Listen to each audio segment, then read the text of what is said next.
Why did you join the cop? We got a call over the radio, it's about 8:40 in the morning, to Piermont, to the old Novotel Hotel underground car park where the armour guard had been robbed at gunpoint and shots had been fired. As we arrived, we heard a number of bangs. I get to where there's an armour guard guy hiding underneath a car. His revolver's been taken from him. There was one lying dead. There was a hole just underneath his left shoulder, I recall, and I said to this constable, plug his hole and I'll start doing mouth to mouth. Because every time we depressed the chest, the blood would spurt out. It was all over us.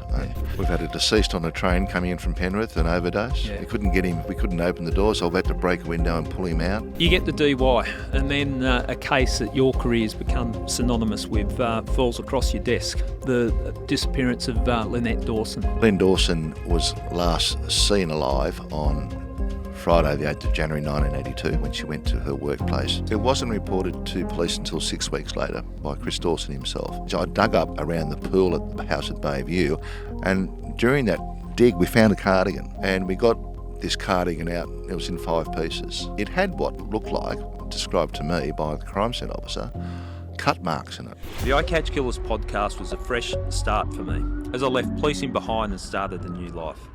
Over the years, we've laughed together, cried, and shared some powerful moments. Welcome to I Catch Killers. Welcome to another episode of I Catch Killers. There are many attributes you need to be a good detective. I think one of those attributes is having thick skin. Because if you're a good detective, there will be times when you have to stand up and fight for what you believe in. I know from personal experience how tough that can be. Today's guest is a recently retired detective sergeant.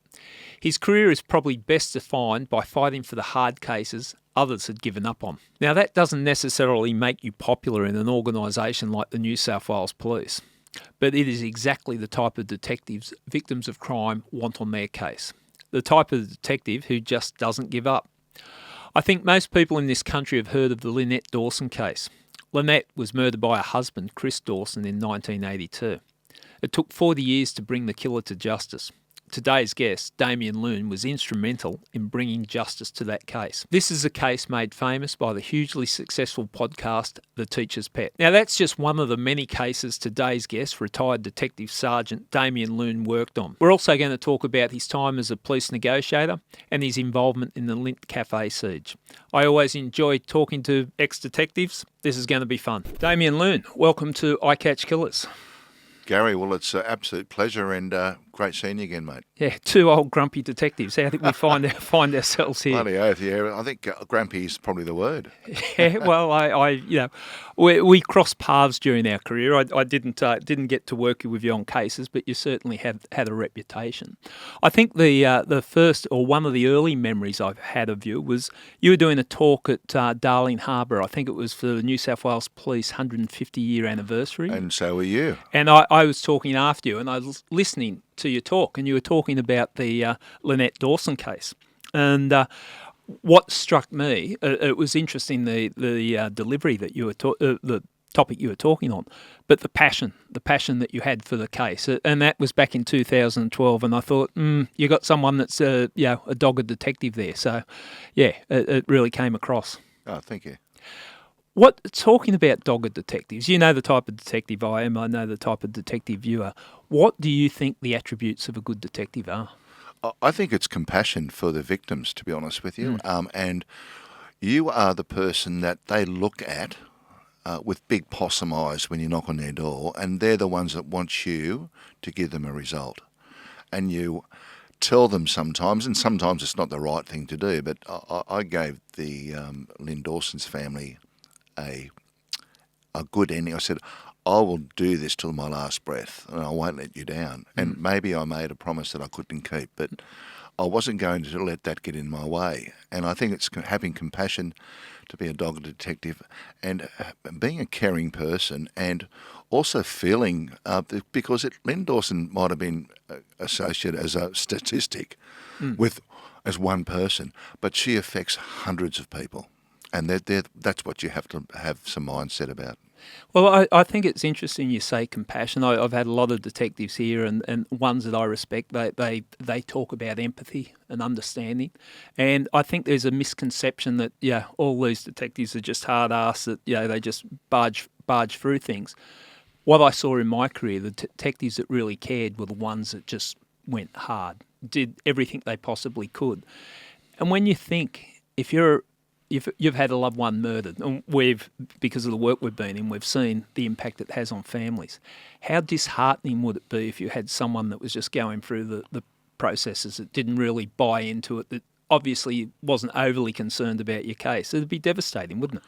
And look, and you see that I saw it in my career as well, where some of the people I worked with sort of blasé about a serious incident and just took it as such, and that's the effort they put into the matter.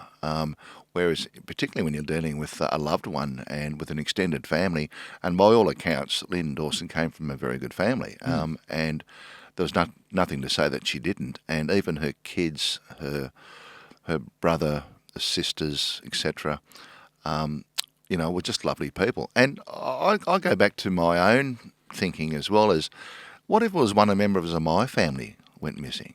Yeah. What would I do? Or what would you do? Yeah. And I think we'd all come down to the same mindset, or thinking that, well, there wouldn't be a rock on this earth I wouldn't upturn looking for them. And that's what the families want to feel comfortable with, that the person responsible, because it is a big responsibility if you're investigating someone's death, that detective is going to be committed to it. That detective is not going to, knocking off now, it's time to knock off and walk away and not care about it. You got to care. And it's not a 9-to-5 job being when you're investigating matters like these things. I was getting phone calls on my days off. I was getting up the middle of the night to answer phone calls, concerns, making phone calls when I had a fresh memory about something or other. And I think it makes a good detective, one part of a good detective. Yeah, I thanks for saying that, because I was at pains when I was in homicide, and having people on different strike forces, lecturing to homicide courses, lecturing detective courses. I always broke it down that simple. How would you like your family treated if this had happened to your family? And what sort of effort would you want to put in? And I think the thing with policing too, you're not a conscript. They don't drag you off the street, sign you up to join the police, and then just put you to investigate a homicide. You've got to be there for the right reason. You've got to be there because you want to be there. And so important too, because if you don't want to be there, you're not going to do a good job. So I find that some of the young coppers I worked with, and I went through some training with them, I've found some really excellent young investigators. And the ones that didn't make the grade, well, they weren't cut. They weren't cut out to do this job, and unfortunately they didn't. But the ones that we trained, we catch and kill our own and then the cops. Yeah, that's an old saying. Good saying. Catch and kill your own, and you train them up, and they're fantastic. And I know that when I left the police in 2020, when I retired, that the ones that have come up that I've identified, etc., they will be great. Eventually, they'll be very, very good investigators, and I can leave knowing that, hey, my place, you can replace me. Yeah. But I'm glad that you guys are here. You're very right. You can be replaced, because I remember different stages of my career, and I worked as a junior detective up to leading the investigations, and I know there was some periods in my time when a bigger, fresher, quicker model of me came in, and I felt challenged. But I wanted to feel challenged. I liked surrounding myself with people that made me feel like a B-grade detective and made me lift my game. But cops get a bad rap, and we're critical of the police for certain things on certain different issues. But there are some very inspiring people in the world of criminal investigation, isn't there? And look, I look up to them as well. They were my role models as well. Yeah. I remember even for goodness sake, back in 1986, there was an old sergeant, not an old sergeant, I suppose back then he was when I was only a young bloke, but Grant Dukes. Yeah. Now, he's still living. I still keep in contact with him. Yeah. And if you're listening, mate, g'day. He was a charismatic sergeant of police. Yeah. And he could talk the talk. He could walk the walk. He knew how to be tough. He knew how to show empathy. He knew how to show some caring. Back in those days, we were put on a truck and out there kick asses and lock them up, throw them in handcuffs, you know. But I learned a lot from him, and that sort of and I never forgot what he taught me. Yeah, it's good when you have those role models, and they do stick with you throughout your career. And even when you see them now, and they might be walking around as old men, but I still call them boss, or because it's just the persona that they carried throughout the career. We're going to talk about a lot of the investigations you worked on, Lynette Dawson, of course, because that's I think people have just been fascinated by that, and your involvement in it was so instrumental in the matter finally being solved, for some 40 years later.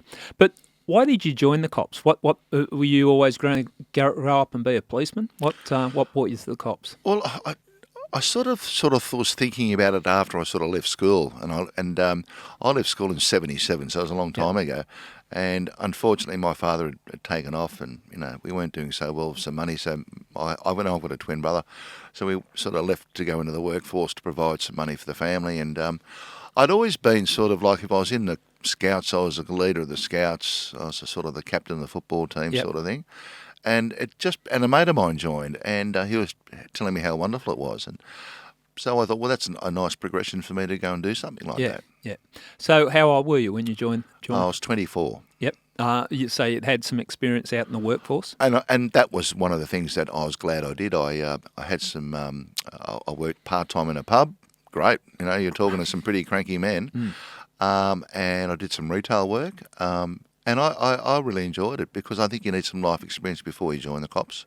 Yeah. It's very important how you talk to people, because I can guarantee you, and you'd know this, sometimes the way you speak with people will diffuse a situation very rapidly. Oh, well, 100%. And to have those skills, because when you do join the cops, you've got a lot of power on the street. And if you don't know how to use that power properly, you can inflame situations. And no one teaches you that either. They say you've got a badge, you've got a gun, you've got a set of handcuffs, and here's the legislation you can work under, the Crimes Act, etc., or Section 352A, I think in those days it was called. But no one teaches you how to listen, active listening skills, how to speak, how to respond. We're taught to tackle, shoot, handcuff, lock up, throw in the jail, and then you're on the beat again the next day. Well, you all saw that seasoned sergeant that's been a uniform cop his whole career.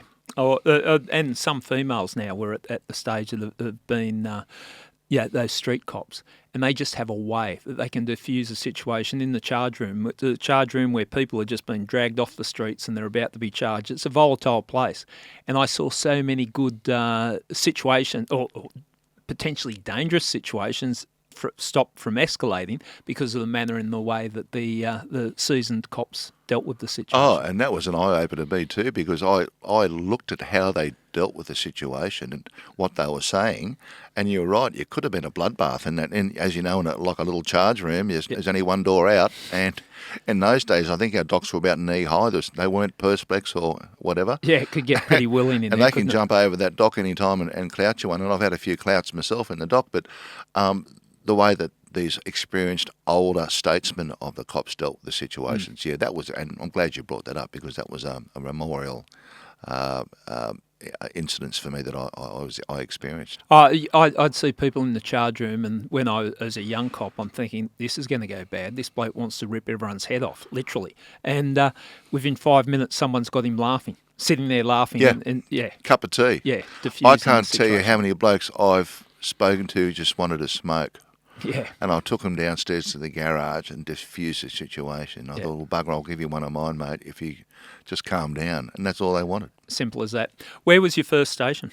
I started at the old 1 Division, which is Central Police Station, right in the heart of Sydney. Okay, that would have been a bit of an eye-opener for you? It was. Well, 1 Division didn't have a great reputation. It was called a punishment station. A punishment station where all the cops that did naughty things were sent to. So it wasn't. I'm thinking, why they sent me here? But I'm glad, because I knew the city very well. I knew it backwards, basically. I'd worked in the city prior to joining the police force, so I knew every side street, I knew every road, I knew every street. So when they sent me there, I was very confident if I had to go somewhere urgent duty in the old F-150, I knew where I was going. But I work with some of the most amazing men, and some of you still shake your head and think, how in the hell did they get into cops? And and there was the funny stories and the nicknames and the just the characters and etc. But it was good. Yeah. I quite enjoyed it. Yeah, there certainly was some characters that came out of one division. And, it was always an experience going in there. You went from there fairly early. You went out to the bush, out to Burke. Yeah, I did. And I thought, well, in those days, I think you remember that if you didn't put your hand up to volunteer, they'd send you anyway. Yeah. So I thought I better go and do my hard yards first because Get out of the way, and then I can look for somewhere else to go. And I had a mate of mine out at Burke, and he said, look, it's pretty good out here. And I went out and visited him and saw the town. I thought, well, this won't hurt me. I was probably travelling an hour to the city every day, so I thought, well, if I can travel a couple of minutes to work each day, it'll be a lot easier for me. And I went out to this, and I was uneducated about the bush, I must say. I'm a city boy, gone out to the bush, and I saw some stuff that wow, do we really do this sort of work, And but it was diverse. Burke back in the 80s was quite a violent town. Yeah, it had a wild reputation. Had a wild reputation. Brewarren was a bit wild as well, Yep. so we were always going between Burke and Bree. I was lucky enough to join the country SWAS, which is the old, I suppose you'd call it the TOU now, the Tactical Operations Unit. Tell us about that, because that's interesting work. So yeah, tell look, us about that was you put the report in, you're physically fit, etc., and they liked who you were. You did some training, and we had some training days every month. We'd go out on a camp and fire shotguns and all sorts of different weapons and different tactics.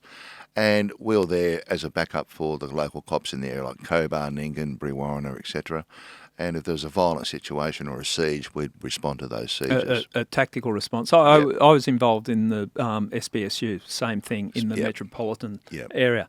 I really enjoyed that aspect of policing. So, my path, as your path, went to criminal investigation, but there was something about the tactical investigation, wasn't there? There was the prep, the excitement, the job, the results, not much paperwork either. No, and we all wore black. Yeah. You're pretty cool. I remember getting the uniform sent up from the government clothing factory, stiff as cardboard.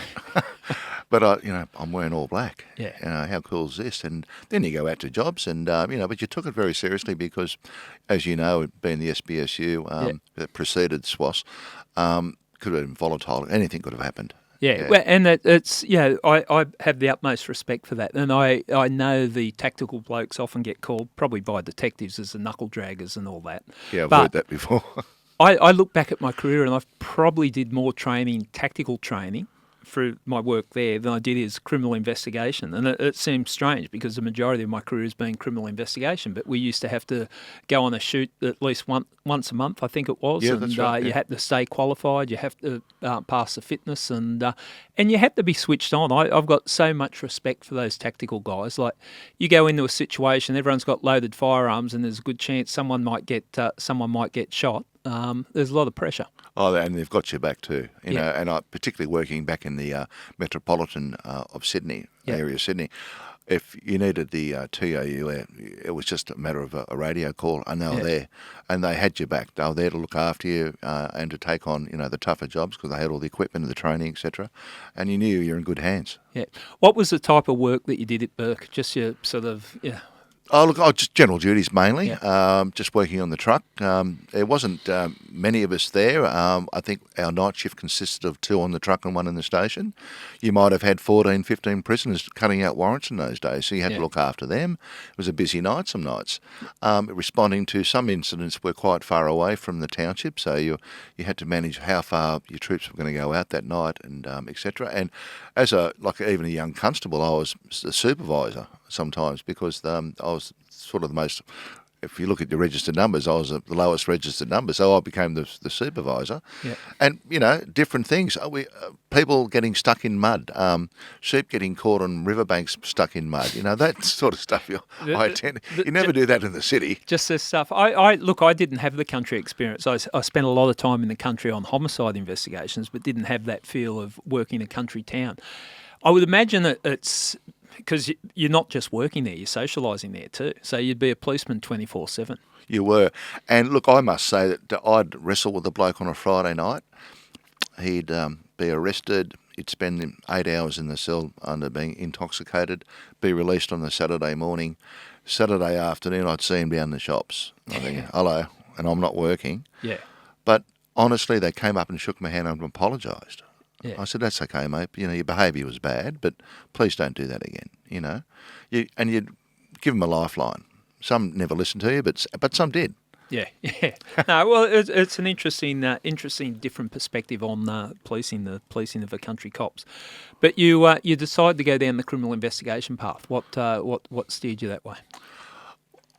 I was when I was in my early probationary period, I had to guard a well-known crook in a committal at Central Local Court in Liverpool Street. And in those days, we didn't have corrective services to sit in the dock with it had to be a young constable, so I was a cannon fodder. Yeah. I sat in with this prisoner who was in a part of a committal, quite serious charges. I think he was shooting at somebody, etc., but if I remember correctly. And a detective walked in and gave evidence, and I watched him walk through the court, and he wore a three-piece suit. He had a briefcase. And I said, who is this bloke, And I sort of, my eyes lit up. Yeah. I went, and the way that he gave evidence was just superb. And in those days, you couldn't read your statement in court. You had to remember your statement. I remember those days so well, Damien. My weekends were spent literally just parrot fashion learning a statement. And, we're talking 10-page, 15-page statement. You had to learn it verbatim and get in the witness box. Okay, your evidence, please commence, and you'd start trying to run it through. And you felt such a relief when you got to the end of it. And that's exactly what it was like. I hope you didn't miss out on anything either. And this fellow gave evidence, and bloody hell, I said, he's good, this fella. And I got out, and he walked, and when he walked out of the station, he walked out through I think he went back to the police station at some stage that afternoon, and we might have adjourned for the day, and I was in the courtyard, and there was a lot of my sort of ilk, young blokes hanging out the front of the station. And when he walked out the door, it was like Moses parted the sea. He walked between us. And I thought, wow, this guy's he looks good, he's confident, he's dressed well, and I want to do that. You're as shallow as I am. Yeah. I virtually had the same type of thing. I saw detectives walking into a crime scene. I thought, they look like they've got it all happening there. Yeah. They look cool, went under the tape, walked out with a knowing look, and everyone's stepped aside because the detectives were there. So, okay, it wasn't for some noble reason that you became a detective. You just wanted to be one of the cool guys. Well, I just thought, they look great. Yeah. And I didn't even know what they even did, to be honest with you. I know they did some serious stuff, but if you're the bloke on the outside of the crime scene tape, blokes are walking in. You want to be in. You don't want to be outside, guarding the front footpath or something. Yeah, I understand that. So how did you find it, your transition from uniform? Because it is a big change. You go from uniform and working all the shift work to a more steady time in terms of not always working night work. But how did you find it out of uniform and in plain clothes? Look, I thought the transition for me was quite easy because even though I came from a very busy general duties background, here I am sitting in an office and looking pretty good with the latest tie, whatever. And I think we wore short sleeve shirts in those days. That's how bad we were. That's a bad look. Yeah, it was. And Kelly country suits. And here I had time to write up a duty book. I had time to look at some evidence. I had time to read statements or take statements. I had people coming to me instead of me going to them, like you do in the old days working the truck. And I thought, this suits me much better. And then to be given a case, mate, I want to have a look at a fraud. Now, I couldn't probably even spell the word fraud back in those days. What's a fraud? But I soon learned what fraud was, and I became quite good at it.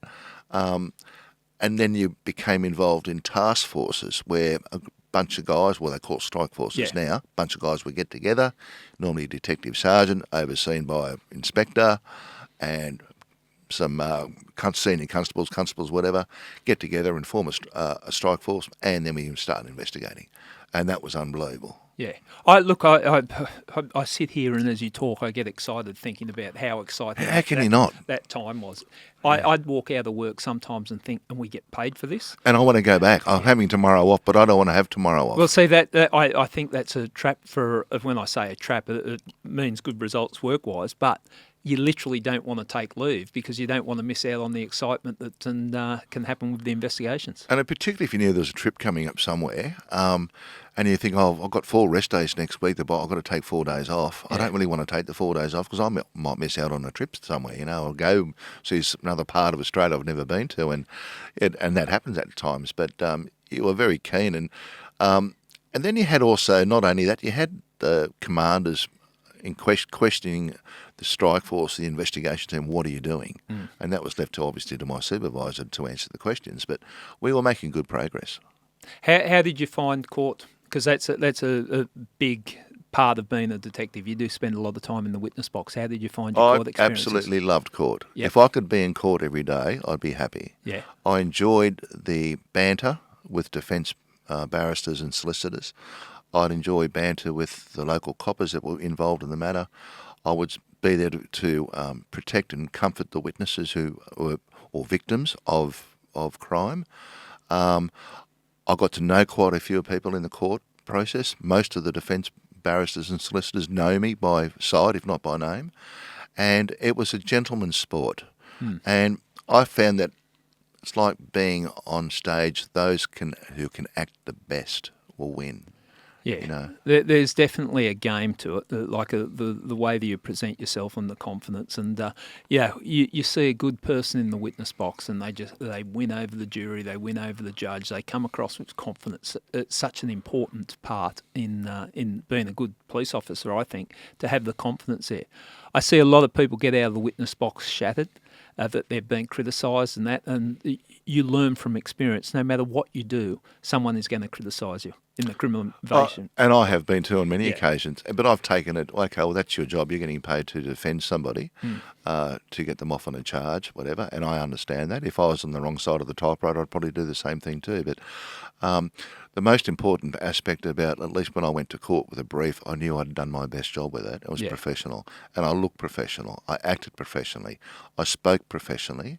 And it was no joking or laughing. It was a serious matter to be in a court of law. And I treat the courts with great high esteem and respect. Yeah. So that's how, well, that was me anyway. Yeah, so. yeah. I think, I was taught by people that, you're a fool if you don't prepare for court. I learned it from some very good mentors that I couldn't believe how focused they were leading up to a court matter. It was literally getting their head around every aspect, checking every aspect, making sure they had all the facts in their head, ready to go.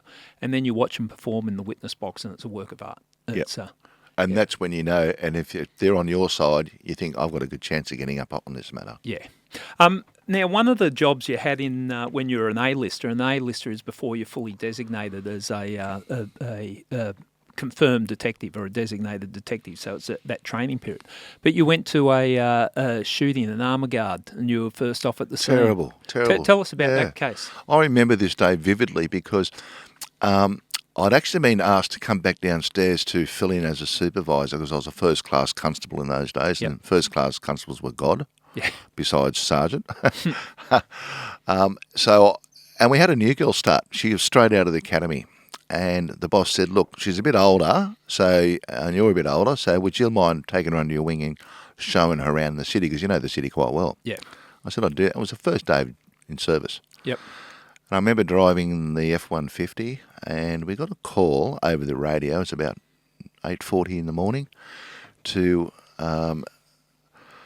Piermont, to the old Novotel Hotel underground car park where the armour guard had been robbed at gunpoint and shots had been fired.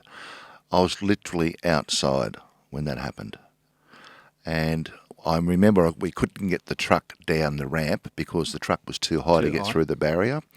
So we had to run down. And I remember yelling to this young probationary constable, grab the bloody portable and let's run. So we're trying to tell the police radio where we were, and as we arrived, we heard a number of bangs. I get to where there's an armour guard guy hiding underneath a car. His revolver's been taken from him, and there was one lying dead. Wow, right, been shot. Thick of it. And well, he went down. So the first thing we did was tell police radio, shots have been fired. White vehicle. Describe the vehicle on getaway. 2 occupants in possession of basically coins, would you believe? And there was a hole just underneath his left shoulder, I recall. And I said to this constable, plug his hole and I'll start doing mouth to mouth. Yeah. And you start, and we found, I did a carotid check, there was no carotid, Pulse. no pulse, Yeah. thanks for no pulse, etc. And so we worked on him for about 15 minutes before the ambulance couldn't find us, unfortunately. And you get very exhausted when you're giving mouth to mouth. And then I said to her, look, you do mouth to mouth and I'll do the cardiac compressions and I'll try and plug this hole. Yep. Because every time we depressed the chest, the blood would spurt out. It was all over us. And very traumatic. And and they formed a strike force called Strike Force Uzi after that. And I think the words were, Uzi going to shoot next. That was that was the nickname behind it. I think in those days you could pick your own name. Pick your own name. Yeah. Nowadays they're computer generated. And we get to the hospital and we escort the body for the ambulance to the hospital, and the body's in a different coloured body bag, and I inquired why. And somehow between A to B, when they got to the hospital, they'd formed the opinion that the body might have been Hep C. Right. Yeah. So it's all over us, But no one looked at us or said, "Are you guys okay?" Come back to the police station, met with the investigators. The Major Crime Squad South got involved, came down and made Ultimo Police Station their strike force room. Yep. Run some by some very good detectives. I remember them all, and went home that day. Next day, 3 days preceding that, we had a deceased. The following day, I'm still with this girl, by the way. I'm still trying. She's wondering if she's doing the right job at this stage. We've had a deceased on a train coming in from Penrith, an overdose. Yeah. We couldn't get him. We couldn't open the door, so I've had to break a window and pull him out. We had someone else, a deceased in a halfway house the following night, and I think we had a suicide the night after that. And I called this poor kid the angel of death. Now, I don't blame her, but she didn't last. Yeah. Well, you see some people that just fall in the deep end, and you get conditioned to it. Like you something like that. That's traumatic in anyone's mind. What you've described there with that shooting and doing that, and you focused on the job, but then you walk away and you think, oh, geez, that was heavy. What happened? Yeah, what happened? You go home and no one said to me or to this young, and I said to the young girl, mate, yeah, okay, we get these, and I try to, but no one knocked on my door and said, hey, mate, you okay? Yeah. And even with the hepatitis C, I had a scare with a fight with someone that had cut himself, and I'd cut myself because we were climbing over fences, and had to wait 6 months to find out if I was clear, and the trouble there. But it was just the day-to-day bruises you get being a police officer, I suppose. Yeah, and we just had to be Johnny on the spot, and it was just one of those terrible things that happened. And unfortunately, this person was supposed to be retiring that Friday. Right. So that's sad. Very sad. And that was the time, the era where there was a lot of armed robberies and a lot of people getting shot that way, and it was just such a waste. Poor blokes going to do their job and don't come home at night. It was a sign of the times. Lucky that it doesn't occur now. Could you imagine if there was a armed robbery in the city where there were shots fired now? It'd be front page of the news. It just for whatever reason, or we know the reason, the cash is not readily available, and the banks have been strengthened in that. But back in that time, you'd virtually set your clock by a Friday afternoon. There's going to be a stick up. Always. That was our danger period. Friday afternoon. Well, you didn't knock off, did you? No. You didn't relax. You waited till 5 o'clock, and you think, the bank doors are closed now. It's okay. Yeah. Then you could relax.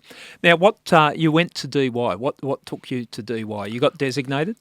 Yes, I went through the train. I went up to the Major Crime Squad for 12 months. Worked up there, and I was then posted to King's Cross. Okay.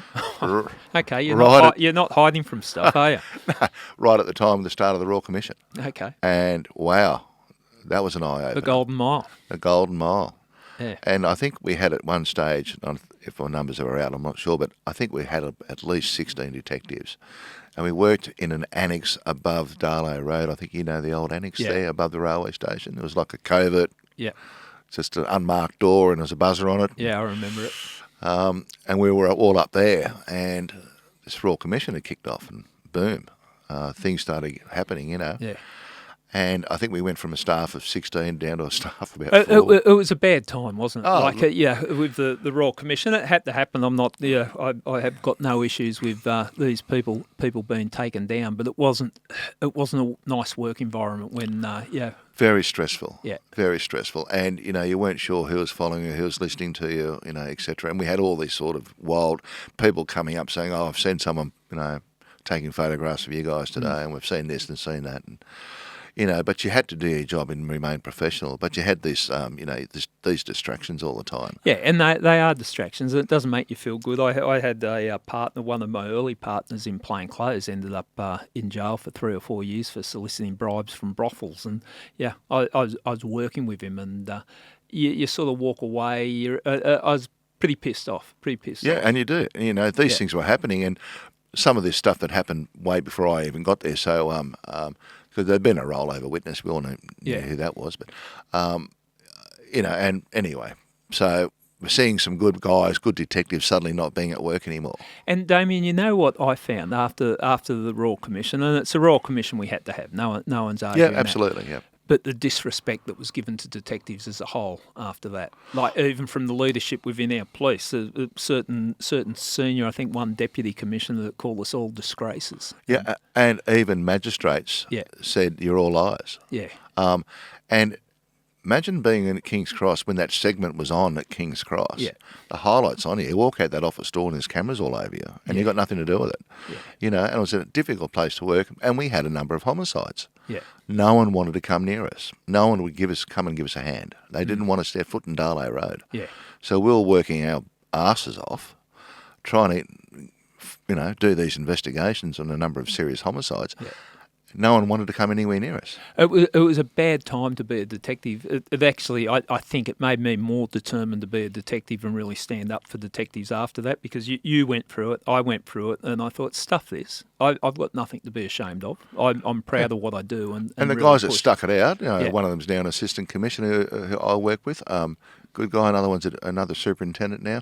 And we said, right, foot down, and we had a good leadership, and I must say, up there, and we're staunch, and we put our foot down, and we said, right, we've still got to do, and just because no one wanted to work. Remember the day that no one wanted to work? Yeah. I remember taking an affidavit down to the office of the solicitor to get a listening device. And he said, you're the first time in 3 months anyone's knocked on my door.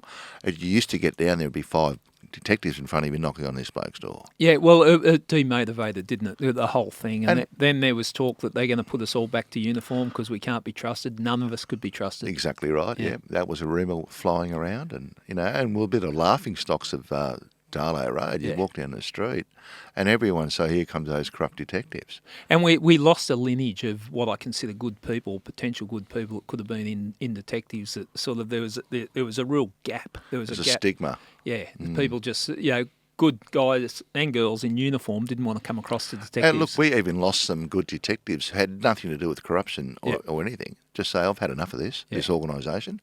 I don't want to be a part of it anymore, and they resigned. And they walked. Yeah, it was a bad time. You get the DY, and then a case that your career's become synonymous with falls across your desk: the disappearance of Lynette Dawson. Yeah, well, I'd been travelling from the Northern Beaches to the Cross every day for a number of years, in the homicide squad and the major crime squad in Ultimo. And after many years, I thought, here we go. I've got to transfer to DY, which is my patch. I grew up in the area on the Northern Beaches of Sydney. I went to school at Manly. I know the area backwards, and here I am finally, for the first time in my career, I'm working in somewhere that I'm very comfortable with, the Northern Beaches, And I get to DY, and I'd been there for about maybe nine months, I suppose, and there was a statewide investigation into missing people that hadn't been located, or if they were still missing, and we had to locate them, and so we wrote a lot of them off. Yeah. We actually went to people's houses and said, look, you were reported missing years ago.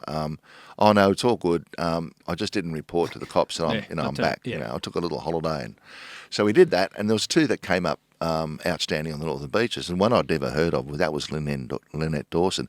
The other was Trudy Adams from Avalon, who disappeared from Newport. That was a Road. fairly well-known I case. knew Trudy as a kid because I lived in the same street as her. So I get this file and I remember the day, and I hope, Paul Hume, if you're listening, you bastard, Humey... he gave it to you. He handed me one sheet of paper. Yeah.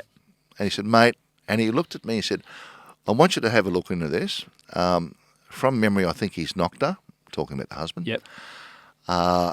And I said, right. I said, well, where's the brief? He went, oh, there isn't one. Yeah. I went, are you kidding? You're having a go at me? He said, what? I looked around and said, not April Fool's Day, is it? It was the 21st of July, 1998. I remember the date vividly. I said, okay, you're going to give me that job, or you've got to give me the space to do it. And if I come up with some wild ideas or thoughts, I need your support, if I have to do things. Yeah.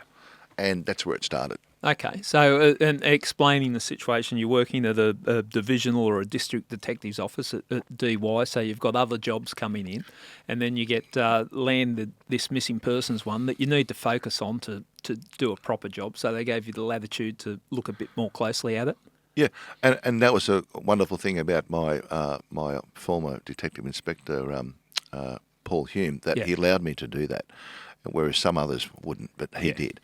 And so I started off, first of all, by speaking with the obvious person, the girl that was married to Chris Dawson. And her pseudonym throughout the trial was called JC.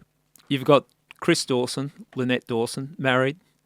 Lynette Dawson disappears, and then Chris Dawson, who is a teacher, ends up living with a schoolgirl. Yes, Lynn Dawson was last seen alive on Friday, the 8th of January 1982, when she went to her workplace with Chris after going to a marriage guidance counselling session somewhere at North Manly or in that area, Queenscliff maybe.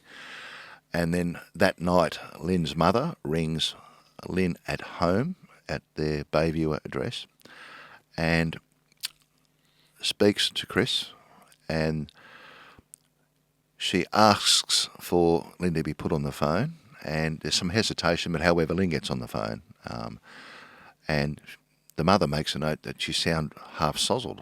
And Lynn replied, "Oh, Chris has made me a lovely drink," and that was in evidence at the trial. Yeah. There is some sort of agreement that they would meet the following day at Northbridge Baths, where the Nan, Helena Sims, would meet up with Lynn. Because Lynn was going to go shopping, and Chris was working at the pool as a part-time lifeguard, and he'd have the two girls with him. And that's what happened. The next day, Helena Sims arrived at the Northbridge pool to find one of Chris's mates there, but no Lynn. And then he says he allegedly receives a phone call from the kiosk, summons to the kiosk about a phone call, comes back and says it was Lynn, and she's having some time away. And the mother's just completely confused and complexed. Yeah. And here's a lady that loved her two kids, was looking forward to the eldest starting school that year. Yeah. And just to up and run away. And she had difficulty in having those two kids in the first place. So when she fell pregnant, she was thrilled, and only to be more thrilled when the second one came along a couple of years later. Okay, so Lynn's disappeared in those circumstances. Yeah. When was it reported to police, or when was it brought to the attention of police? It wasn't reported to police until 6 weeks later by Chris Dawson himself. And in that meantime, there had been discussions with, I believe, with Chris, and I don't know the full context of those discussions, but basically just to say, well, have you heard from Lynn? No, or I haven't, or I have. I think he said he'd spoke to her a week after, and that was the last contact he had with her. No one else had heard from her. Her girlfriends at work, who she was close with, her neighbour, who she was close with. She was close to her sister and her two brothers, and she was so close to her mum and her father. It was unheard of. And I think even prior up to maybe a week or two before Lynn allegedly disappeared, she'd rung her mother nearly every second day. Yeah. So, and here's a woman now just vanished off the face of the earth. So the red flags were there? Well, you'd think so, wouldn't you? Well, you would, but... But no, Yeah. the red flags weren't there for the It's cops. Yeah. It just wasn't investigated. And from my understanding, that they spoke with Chris Dawson at some stage, and there was no suggestion of anything at all. Do you think, you and I know cops, we know the time, we know the era. He had a reputation as being a good footballer. Rugby league was a big thing. Do you think that even played a part in people just going, "Oh, Chris is a good bloke. He's plays for Newtown. He's done And this, look, I've done heard that. I've heard that through myself in different matters. You Yeah. know, questioning someone's credibility or integrity. Yeah. Oh no, he wouldn't have done that, mate. You know, he's a good bloke. I know him. You know, maybe. I don't know if that happened or not, but that was suggested throughout the investigation that Yeah. perhaps he was friendly with some police Yeah. that he knew. And no, they wouldn't do that. They're model citizens. You know, Yeah. they're because he's also a twin, and they played professional football, rugby union league, Yeah. etc. Both school teachers, physical education teachers, ticking all the boxes. You know, playing a straight bat. But there was another side, obviously. But and I suppose that may have come through, but I can't say if it did. Okay, and the sad thing, like with Lynn's family, and I've seen this in investigations I've been involved in, people that don't have many dealings with police and people that don't suspect there's lots of bad people, sometimes find it hard to kick up a stink when they've got concerns and they think, oh, am I overreacting? Well, I shouldn't be troubling the police. They're doing important stuff. And I'm not saying it with this case. I've seen it with cases I've been involved in where police just the family, friends don't make the hullabaloo that they probably should have right from the start. And I get that on both areas. Yeah. There are people out there who think, oh, look, I don't want to, the cops are busy, I don't want to annoy them. I knocked on a neighbour's door and said, I've been waiting for you to knock on my door for 16 years, you know? Yeah, and that's what I wanted to hear. Yeah. But I can also get it as well when people don't want to become involved, or you know, there's rumours. You know, you're a Mrs. Mangle of the street. You know, don't get involved. Let the cops do that. You know, you're only a nuisance, etc. But some of those people have very good information as well. I never went there with a negative aspect of what I was told, if why I didn't do it, or why I did or why I didn't. That's going to be up to them to deal with in their life. It's not my part to berate them for it. However, I knew I was 16 years behind the eight ball anyway. I knew I was going to have some issues with finding witnesses, with memory retention, etc. What was your instinct when you picked it up and started to delve into it? Did it have a smell about it? I interviewed JC, and straight away Yeah. I rang my boss at home that night. I think I said, "Sir, this is not a case of a missing person. This is a homicide." Yeah. And it was just I suppose a gut instinct, if you want to call that. But it was just obvious. It was obvious. The wife has gone and the new girlfriend. Or The wife's kid, out. The wife's gone out. You've got and I think this is summed up by Justice Ian Harrison in the Supreme Court. An unfettered relationship with JC, the babysitter. With the wife having gone. So what did you have to do then, Damian? I'm just trying to get the sense of, lots because of things. I'm thinking lots if of you're things, in that mate. situation. Yeah, well, see, it was a fishing expedition. Yeah. So I'd interview one person and I'd get names from that person. So I'd go and seek out the others. I went to all the family members and met them up on the Central Coast, and I took a portable Eris tape with me. Yep. And an Eris, for those who don't understand, it's basically electronic recorded interview with suspects, and we used to have it done on in those days. The portable machines were just done on audio tape only, but in the police station it was videoed and audioed, so you could see what was being asked. And the tapes were for the purpose of transcription as well. So you used to always give one tape to the person who was being interviewed. You'd keep one, and the master copy would be booked up as an exhibit at the police station in a secure room. So I did that, went up there, and I got lots of other names. So I started just basically ticking them off the list I had to go and do, and then I went to the neighbours, and then to the friends, and then I had then I stalled there for a little while. And so what I did was I used the media as my friend. Who else was going to get it out there for me? You know, I could shout from the highest mountain and no one hear me. And don't forget, this matter had been, by this stage, 16 years in the abyss. You're starting with a bit of an uphill battle with that so I period needed of to time. get it out there that this is what we're doing. So I went to the local rag, which is the Manly Daily in those days. Sadly, it no longer exists in a printed form. But they were fantastic. They said, look, we'll help you here. If you need to get a message out, we'll run it. Appeals to the public, anyone with information? Absolutely. Yep. And if they didn't appeal directly to me, they went through Crime Stoppers. Yeah. Were you getting support from within your office to have the time to do all this? I was. And luckily I had I had a couple of other officers give me a hand, even though ad hoc, because they had their own work to do. Yeah. But when it came to the crunch, they were there to help out with, particularly when we used to do the telephone intercepts. You had to go in and listen to the tapes. Unlike today, where we can do it on your laptop or your computer desk at work, we had to go and listen to the tapes, or have someone listen to it and then ring us up with the important information, real-time information.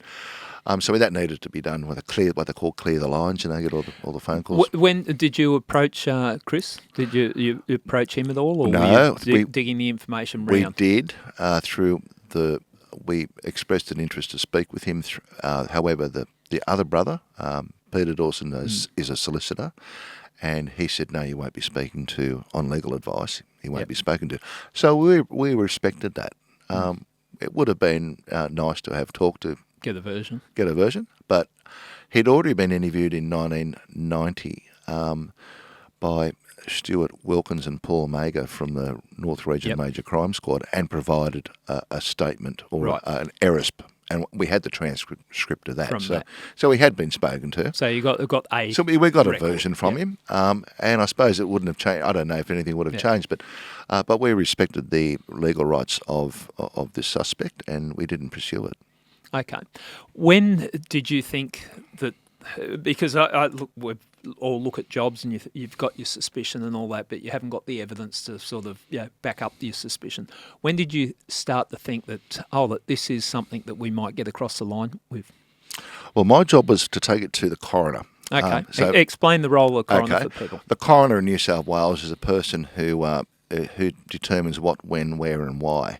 And it's maybe a sudden death, and where there's no charges laid. If you arrest a person for homicide, you don't go to the coroner's court, you go straight to the Supreme Court.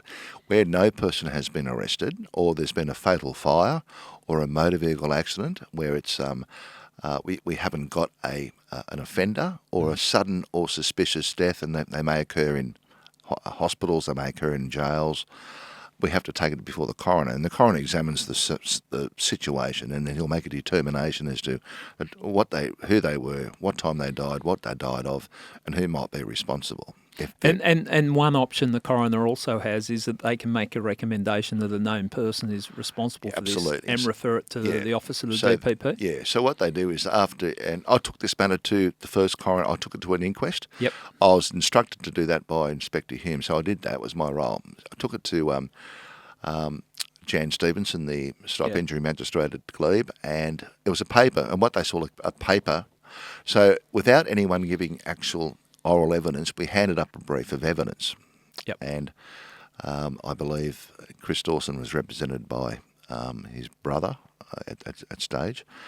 And so the coroner read the brief of evidence, and by the end of that morning, she determined that a known person, and so she doesn't say who that known person is, but a known person has committed an indictable offence, and refer the papers to the DPP.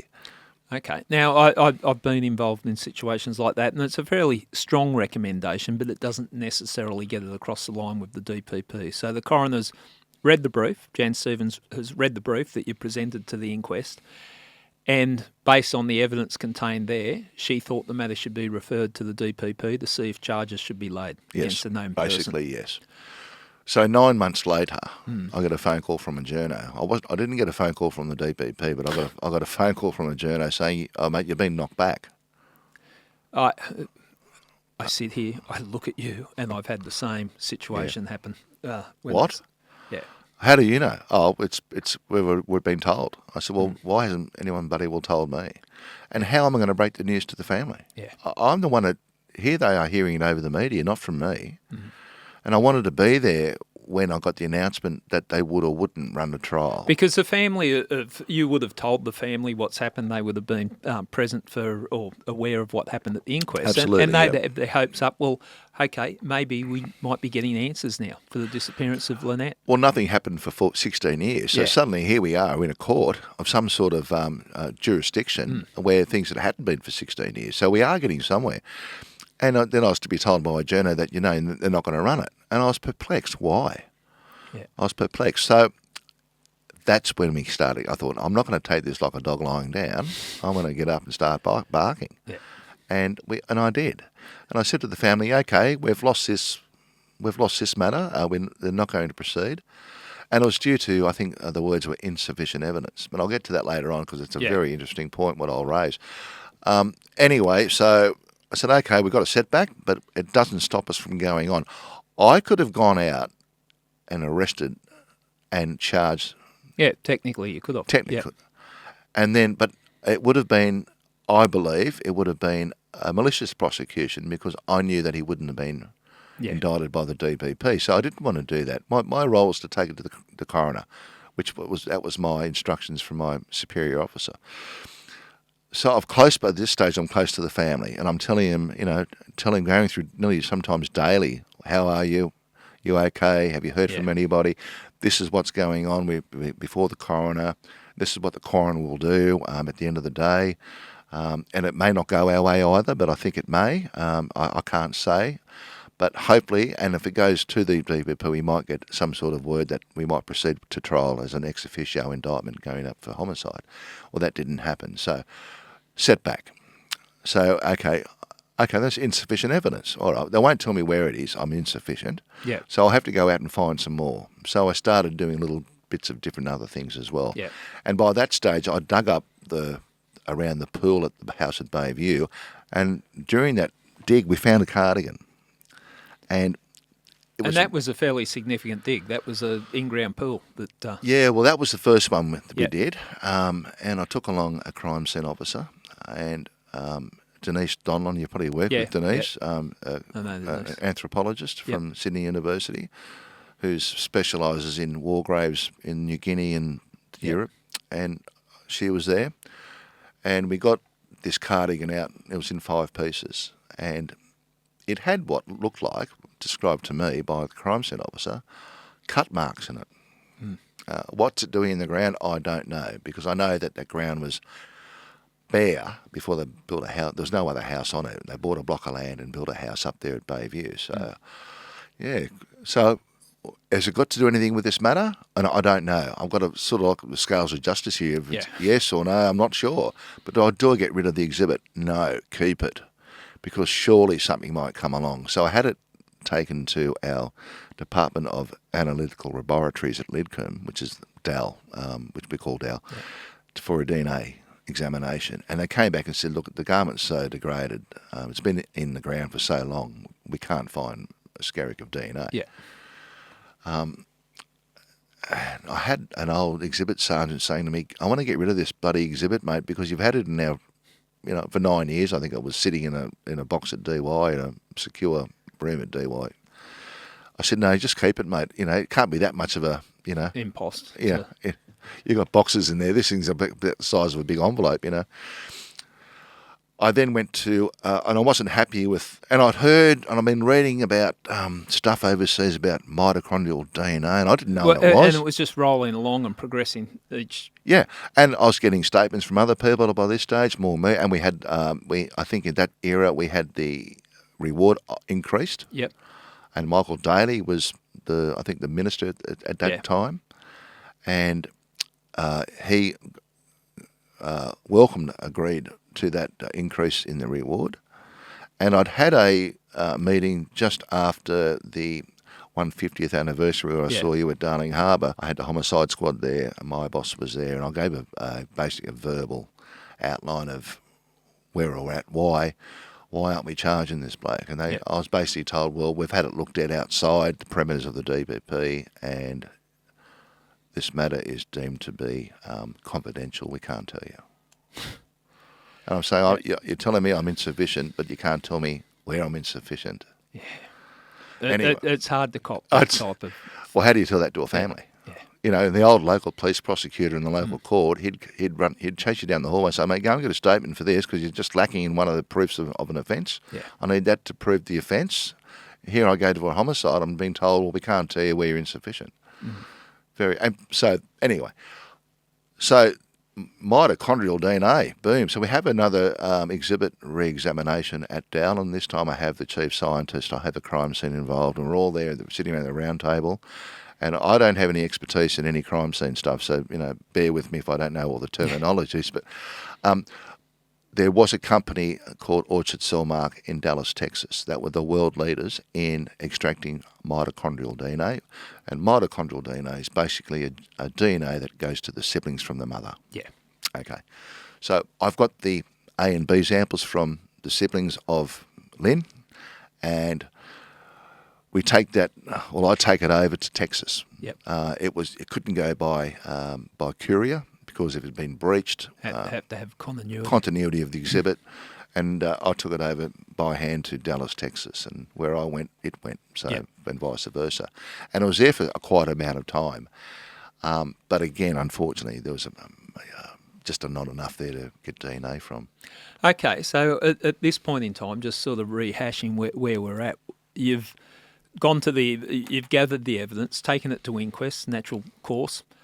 The coroner's referred it to the DPP. It's gone to the DPP. They've said, no, there's insufficient evidence, but we're not going to tell you what the insufficient evidence is. Just trust us because we know more than you do because we're legal people. And you've got to accept that. You've got to tell the family that. But you don't accept it, do you? No. You keep pushing. No. And I just make this point, Damian, and full credit to you. So many investigations would stop at that point in time. You're not going to have the support, the overwhelming support from people above you, people beside you. Everyone's just saying to you, I would imagine, Damian, let it go.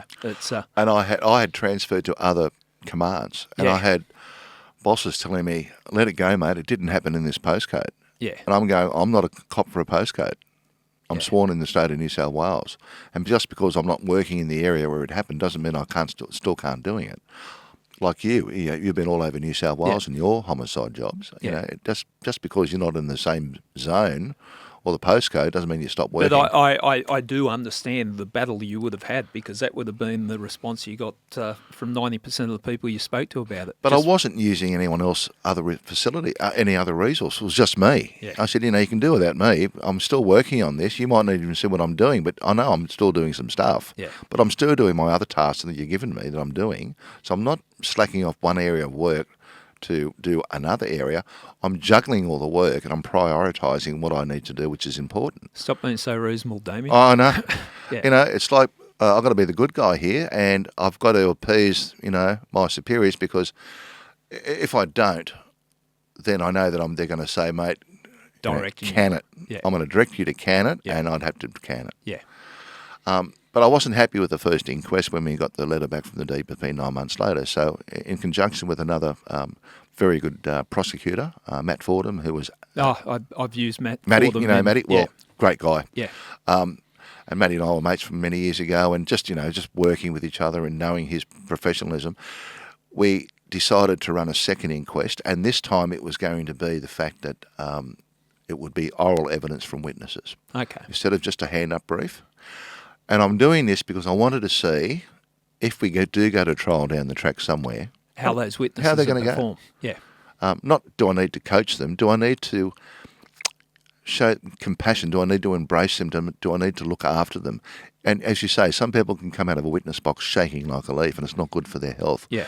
Well, if I put someone in the witness box who's obviously going to be elderly, what are the signs I'll have to look out for to make sure they're safe? Yeah. And that's what I was worried about. I'm not worried about their evidence they're going to give, be it good, bad or the ugly. It's about how their welfare is, And we did that. And as we heard before, Carl Lenovic over at Westmead. Yep. And ran it was 5 days, went through all the witnesses, including JC. She gave draw-dropping, pinpointing, evidence at the inquest. And then at the end of that 5-day hearing, Carl Milanovic also terminated the inquest and said a known person should be charged and refer those papers to the DPP. And dare I say, what response did you get on this occasion? The same one. A little bit longer though this time. Took a little bit longer, but I got the basic and no phone call by this stage. No phone call. Just I think I got a letter in the mail, and just to say no. Insufficient. Damian, what you're saying, so many parallels run with what I did with the Bowraville investigation. I remember that matter. I know it. Matt Fordham helped me on that, an inquest in front of John Abernathy.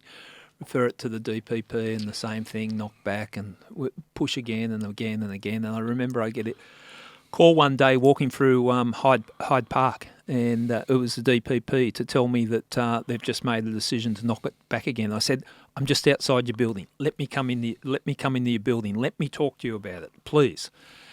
They reluctantly agreed. I got in there and I think I was actually standing on the desk at one stage, pleading with him, explaining it, and they listened to it, and we got it the next step to go to court. But I understand how frustrating it was for you, and it's tough. You working in different areas, people want to shut you down. You start to doubt am I seeing this clearly? Why is everyone, all these so-called informed people, telling me it's not there? So you got to be dogged. Yeah, and I thought, well, have I got it wrong here?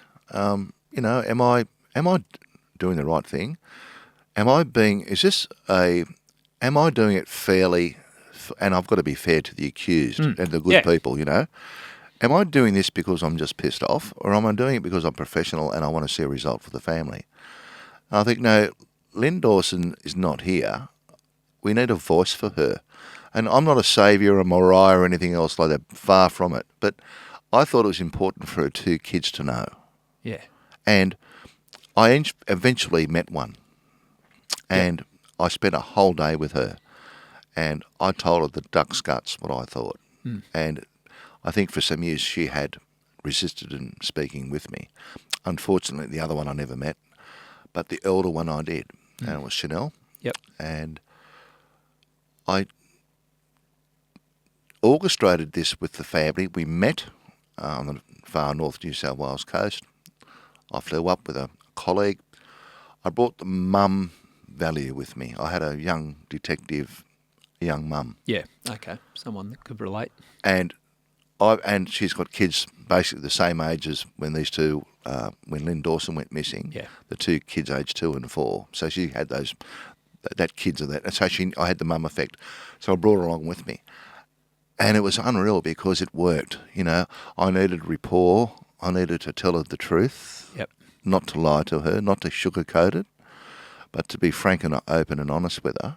And I had the beautiful young detective who was a mum, had the mum value, and it worked. Yeah, and so getting the support of the family, and I think the way I look at it, that you need that passion with perspective. Like you weren't flogging a dead horse. There was legitimate evidence there. You were getting told no at all different stages. People were pushing back.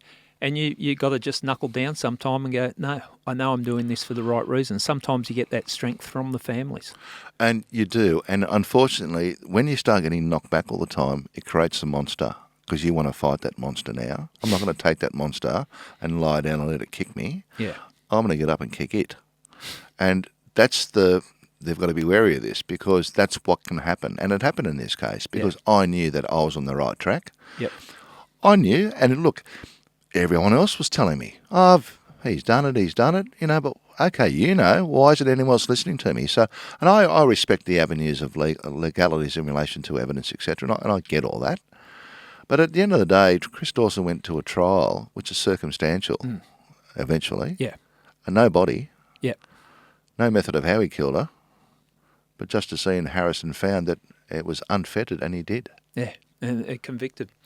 We might take a break at this stage. When we get back, we're at let's leave it at the point where you've gone to another inquest, it's been referred to the DPP, and then the steps that took place to get to that actual conviction. Because I think it's a fascinating story. 40 years to get justice, but you got justice. So we'll discuss all that and a few other cases when we come back for part 2.